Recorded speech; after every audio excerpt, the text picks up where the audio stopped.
Salamu alaikum wa rahmatullah. Iyayenmu sun ce idan ba a cire hannun biri a miya ba za a yi tsammani cewa hannun mutum ne.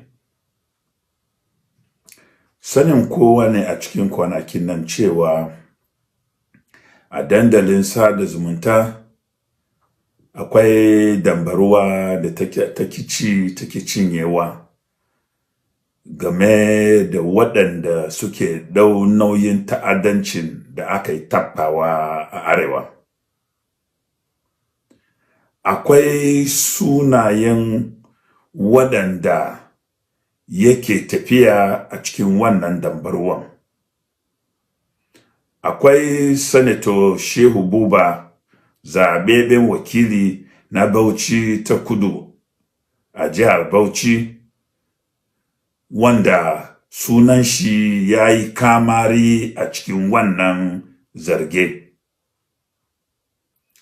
Akwai bidiyoyi da yawa waɗanda kuma akwai fuskan shi a waɗansu hira da kokwa ma'amala tsakaninsa da waɗansu shugabanni da yan ta'ada a daji. Kuma na saurari video nan, na ji kalamen bakinsa ya nuna cewa biri ya yi kama da mutum. Ni a matsayin na dan gwagwarmaya ban amince da wannan zarge-zarge ko ba.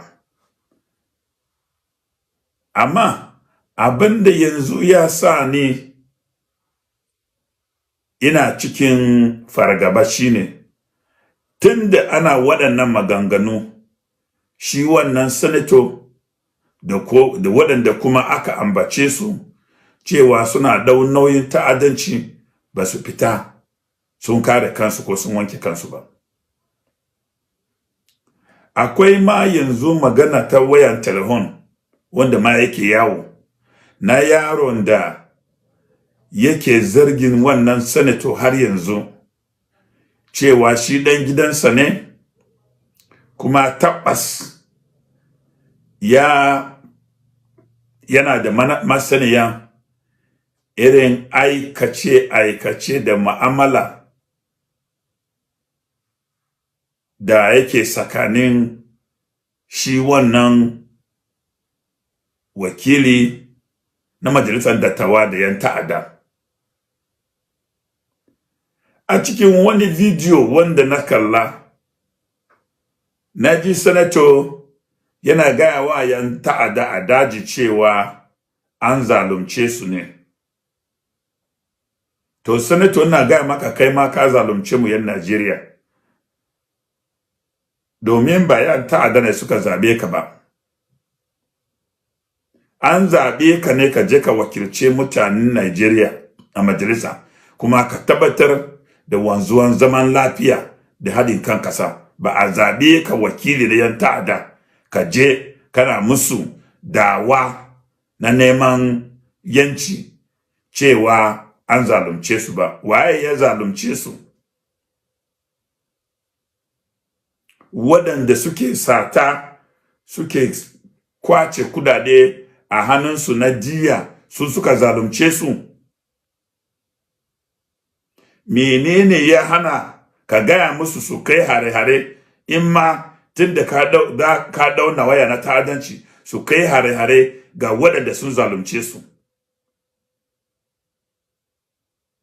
Mutane suna kwace mutane su kai daji, su yi wa mata fyaɗe, su kashe mutane, suna ma mutane yankan rago, yan Najeriya yankan rago, kuma a ce kai kana gwamnati har yanzu kana kare su cewa an zalunce su. To ina so ka fita ka wanke kanka wannan bidiyon, ka yi mana bayani wanda zalunci ne aka yi wa waɗannan yan ta'addan, kuma waye ya zalunce su, kuma me yasa ba za su kai hare-hare ga waɗanda suka zalunce su ba, sai dai bayan Allah waɗanda ba su san hawa ba san sauka ba. Wannan dambarwan ba abu ne wanda za mu kyale ta tafi haka ba. Me ba shugaban kasa shawara akan tsaro, ana ma zargin ka, domin shi tsohon gwamnan Kaduna ya fita karara ya ce hannunka yana da manja, shi ya sa ba za ka sa fure riga ma. Ina kira gare ka, kafin mutuncinka ya yoye ka fita ka wanke kanka. Bai isa ka ce karya ba, ka ce wai karya ba, babu. El Rufai ba mahaukaci ba ne, tsohon gwamna ne, mutum ne wanda yana da bayani na asiri. In kuma baka yarda da abin da ya baka maka shi a kotu, wannan zai sa mutum ce baka san kun ba, amma ka ce wai bai isa ba, ko ko a ba yara kudi suna zagi, wannan ba zai wanke ka ba. Me ba da shawara, ina rokonka, ka dau mataki in baka san kun ba. Salin nan General Christopher Musa, ka ce za ku bayana sunayen waɗanda suke dauki nauyin ta'addanci nan. Me kake jira har yanzu ne? General, sai sun gama kashe mu tukuna za ka ayana sunayen su. Ai wannan lokacin ka ayana kuma su suka yi nasara. Menene kake jira? Me gwamnati take jira?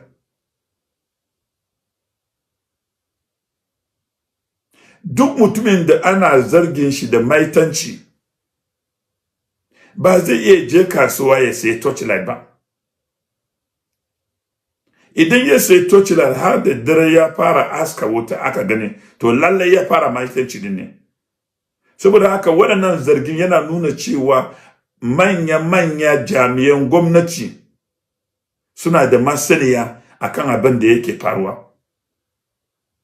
Domin ga El Rufai yana zargin mai ba shugaban kasa shawara kan tsaro.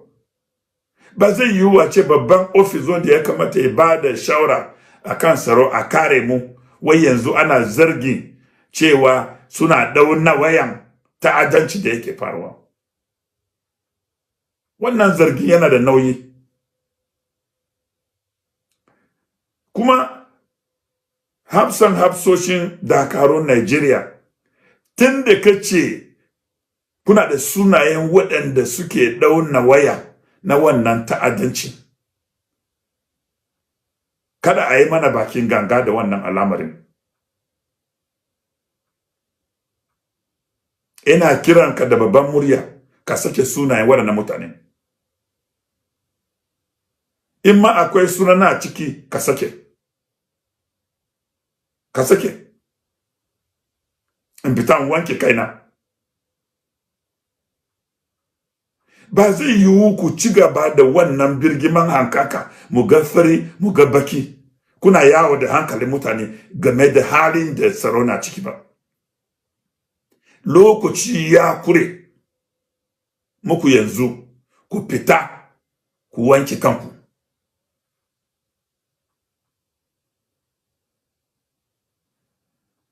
Al'umman Fulani,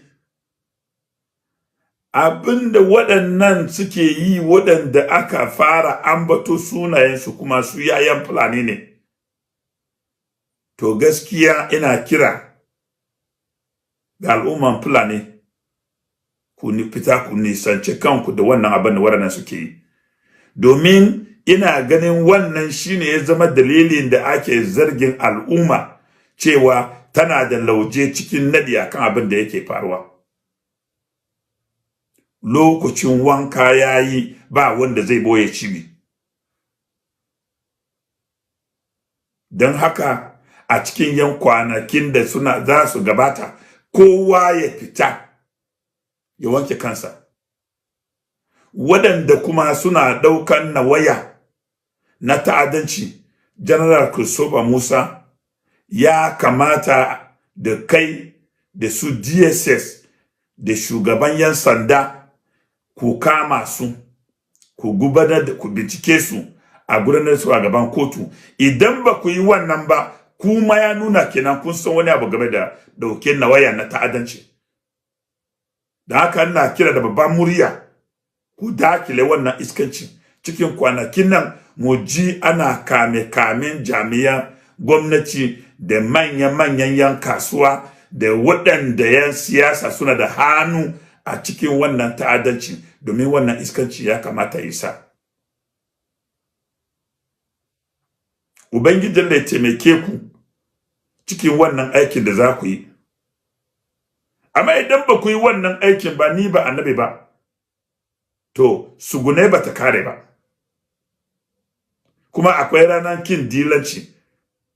Cikin yaddan Allah wannan ranar kin dilanci ba ta yi nisa ba, idan ba ku dau mataki ba. Saboda haka ku dau mataki da sauri, da gaggawa, da sanani. Ubangiji Allah ya taimake ku.